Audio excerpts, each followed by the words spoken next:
Welcome to the deep dive. Today, we're jumping into something huge football. But not just the game itself, we're looking at the money, the serious money. Yeah, the kind of fortunes that get generated in, well, what they call the beautiful game. Exactly. We've gathered the info, the articles, the data to really unpack how the world's richest footballers are building these, frankly, incredible financial empires. It's not just about scoring goals anymore. What's really fascinating, I think, is just how varied the paths are now. Wow. Becoming one of the richest isn't just about being brilliant on the pitch. Right. It's this complex mix. Talent, yes, but also branding, investments, and, well, sometimes is stuff completely outside football, as we'll see. Absolutely. So our mission today is basically to give you the shortcut. We've got this list, 2025's wealthiest footballers, and honestly, there are some real curveballs in there. You'll come away knowing not just who's loaded, but how they actually managed it. And it makes you ask, what does richest footballer even mean today when influence and money come from so many different places beyond the stadium itself? We're going to get into the specifics of how they pull it off. Yeah, the mechanisms behind it. And I think you are genuinely going to be surprised by who's number one. Because let's just say their money comes from somewhere completely different. It sort of flips the whole idea on its head. It certainly does. It challenges the whole premise. So football, it's massive, right? Billions watch it. It connects people everywhere. There's even an International Football Day, July 10th, apparently. Yeah, that global reach is key. It creates this huge stage, not just for sport, but for, well, building incredible wealth, turning athletes into icons, sometimes even business titans. But like you said, the source of that wealth isn't always the obvious thing, is it? Especially when you look at this list. Exactly. The old model, salary plus a few endorsements. That's just one part of the picture now. It's way more complex. Okay, so let's dive in. Here's where it gets really interesting right off the bat. Number one, top of the list. Fake Bultia. Estimated net worth. A staggering $20 billion. 20 billion. Yeah, think about that. Richest footballer on the planet. But his reported weekly salary from playing football?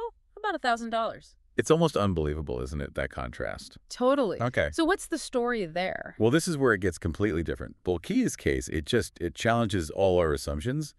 His wealth isn't really about his football earnings at all. Right. It's almost entirely down to his family. He's the nephew of the Sultan of Brunei. So that immense $20 billion net worth, it comes from his royal lineage, from access to the Bruneian royal family's vast fortune and investments. So not from boot deals or transfer fees? Not in any significant way, no. I mean, he does play football. He's passionate about it, plays as a winger for Chonburi FC over in Thailand. And he's played for the Brunei national team since 2014. But financially, that's almost irrelevant compared to the family wealth. Precisely. His financial status is basically independent of his sporting career. Football seems to be his passion, what he pursues, but the money comes from somewhere else entirely. Wow. So it really does broaden that definition of richest footballer. It's not just about market value derived from talent. Exactly. It shows how, inherited wealth, if you happen to love football too, can put you on this kind of list through a completely different route than everyone else we're about to talk about. Okay, so from inherited royal wealth, let's pivot. Let's go to someone who absolutely did build it through sport and business. Number two, Cristiano Ronaldo. Ah, CR7. Net worth estimated around $800 million. This guy is, a legend. Highest international goal scorer ever. Played for the biggest clubs, Man United, Real Madrid, Juventus. And now Al Nassr in Saudi Arabia. Right. And that's a key part of his recent financial picture too, isn't it? Absolutely. Ronaldo's maybe the prime example of the modern athlete as a global brand. His skill on the pitch is undeniable, and that translates into these huge salaries, like reportedly $214 million a year at Al Nassr. It's just staggering. But that's only one piece. The real exponential growth comes from the CR7 brand. He didn't just take endorsement deals, he built an actual business empire around himself. How so? Like beyond the usual sponsorships? Oh yeah, we're talking hotels, gyms, fragrances, fashion lines. He has equity stakes, licensing deals. Plus he was super smart with social media, way ahead of the curve. Turning his followers into a direct market. Exactly. He uses that massive platform to drive his own ventures, commanding premium rates. And his moves between leagues, especially going to Saudi Arabia, weren't just about football. They were strategic expansions of his brand into new, very wealthy markets. It's incredible. How does someone manage all that while still performing at such a high level? The schedule must be insane. Well, you need a top-tier team, right? Managers, agents, business partners. He's effectively the CEO of CR7 Inc. He provides the vision, the face, the global reach, but delegates the day-to-day stuff. His work ethic clearly isn't just for the training pitch. Makes sense. Okay, so right after Ronaldo, number 3, his great rival, Lionel Messi. Net worth around $650 million. Another one often called the greatest ever. Barcelona legend, 8 Ballon d'Ors, Champions Leagues. Just immense talent. Messi's journey really highlights the pure value placed on that kind of generational talent, doesn't it? His consistency over decades is just astonishing. For sure. That secured him loyalty, obviously, at Barcelona for so long, then PSG, now into Miami. But it also locked in these incredibly lucrative long-term endorsement deals. The Adidas, that's a lifetime partnership.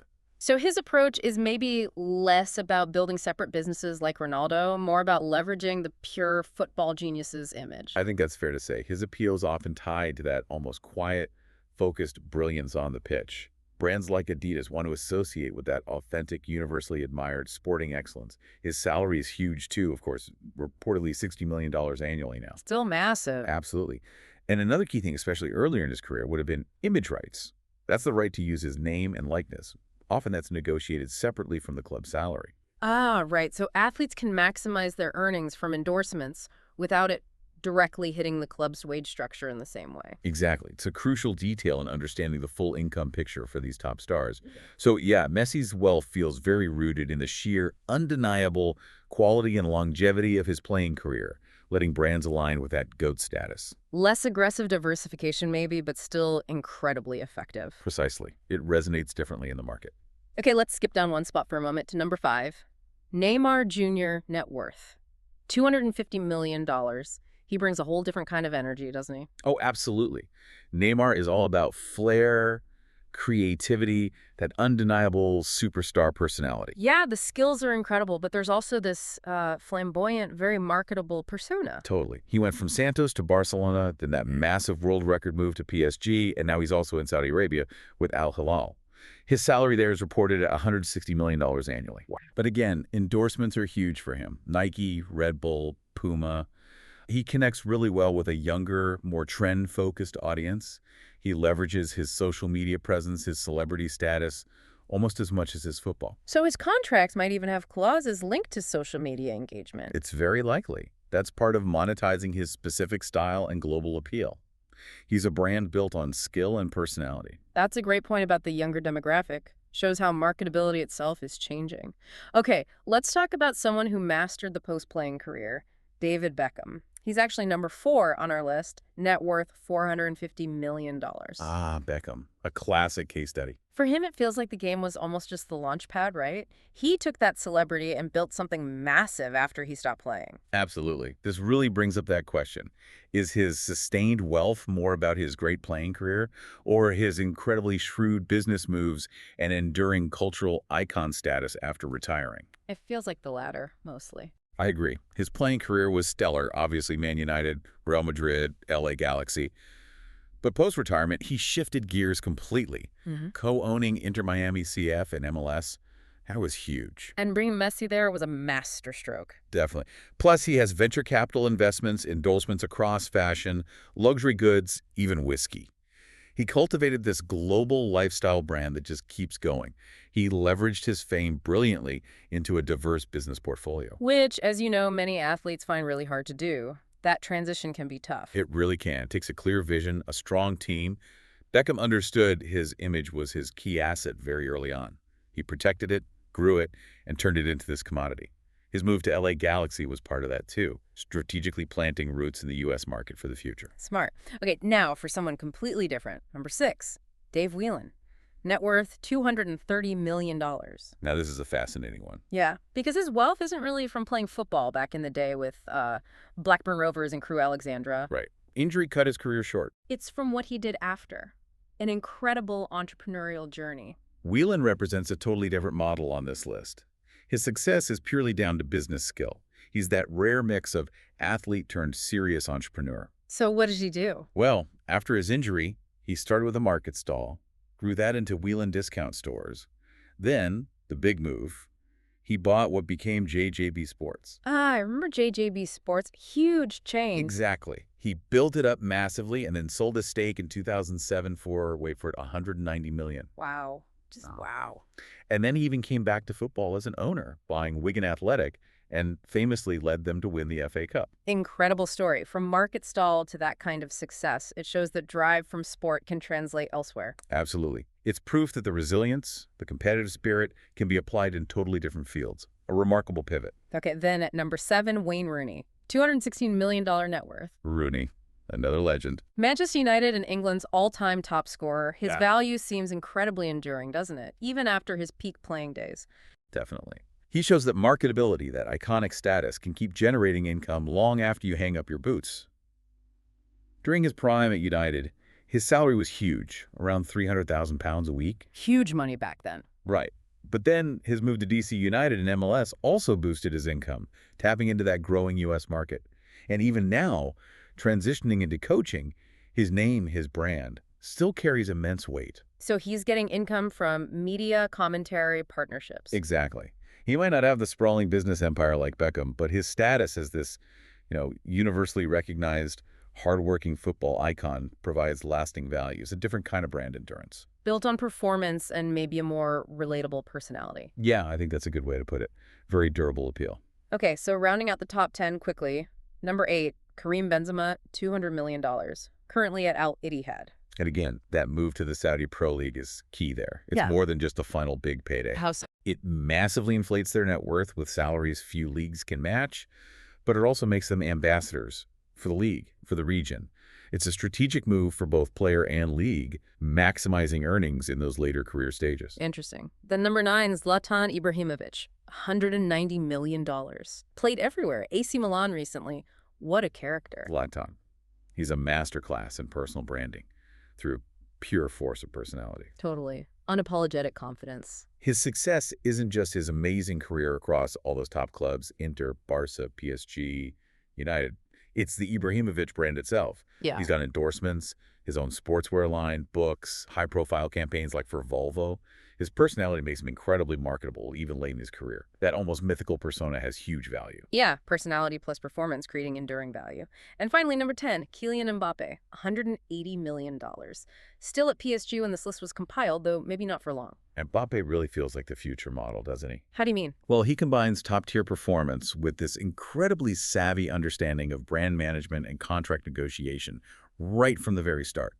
He's still young, but has commanded huge salaries and, crucially, negotiated significant control over his own image rights. Ah, that image rights point again. Yeah. It lets him maximize earnings from deals with Nike, Hublot, EA Sports, targeting younger fans. He's setting new financial benchmarks because he's leveraging every aspect of his commercial value, not just playing ability, incredibly early on. He's like the blueprint for the next generation superstar, maximizing everything from day one. Pretty much. So what does this all mean? Looking back at the list, it's clear that richest footballer isn't just one thing, is it? Not at all. We've seen this really dynamic landscape. Royal fortunes like Boltaya's, global brand empires like Ronaldo's, shrewd business pivots like Whelan's, enduring icon status like Beckham and Rooney, and this new wave like Mbappe. Ultimately, it underlines that while amazing talent gets you in the door, staying at the top financially in modern football needs more. It needs that sophisticated grasp of branding, investment influence. It's way more than just scoring goals. It's about building this whole financial identity that works long after the final whistle blows, tapping into every possible income stream that comes with being a global icon. So we've taken you on a deep dive into how these fortunes get built, hopefully giving you that shortcut to understanding the complex money side of the beautiful game. It really makes you wonder, though. Yeah. Considering how fast everything changes, the global economy, sports media, digital platforms, the rise of new leagues and markets, what kind of impact will that have on this list in, say, 5 or 10 years? Right. Will we see even more unexpected routes to wealth? Maybe players leveraging crypto or NFTs or AI in some way we can't even imagine yet? Or will it consolidate around those who master brand diversification really early, like Mbappe seems to be doing? That's a fascinating thought. Will the next number one be, I don't know, an esports star who also plays football?